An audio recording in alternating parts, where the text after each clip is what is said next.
जुहार जे माँ घंटा सुनी। तो आज मुई आसी आमर खेत के जेनटा कि सकाले माछ लगा हितला एचन मुई माछ छिटाबार लगी आउ बहुत भल लगुचे जेनटा कि खेत पूरा सबुआड़ ग्रीन ग्रीन ग्रीन अच्छे जे हेते पूरा मस्त लगुचे।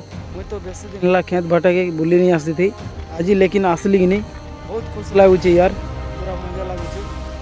तो चलो देखमा वीडियो आके माछ तेजमा माछ लगी कि नहीं जदि भी माछ लगी थिबा बोले माछ धरी कर जिमी और नहीं लागबार बोले आर काଣା करबो भाई जदि माछ नहीं लागबार बोले भी खाली हाथे जीवा पड़वा। तो देखुचे माछ लगी कि नहीं जे और तुमके माने भी देखा पानी पूरा सब पूरा सुखी जाइए देखी पारुथिबो माछ पुटे भी नहीं लागबार मुई खाली हाथे पलामी ने माछ तो गुटे भी नहीं लागबार भाई मते खाली हाथे जीवा पड़वा। लेकिन हमर धान के देखी कि ना बहुत खुश लगला इतर धान पूरा एक नंबर है धान चाष पूरा मस्त है।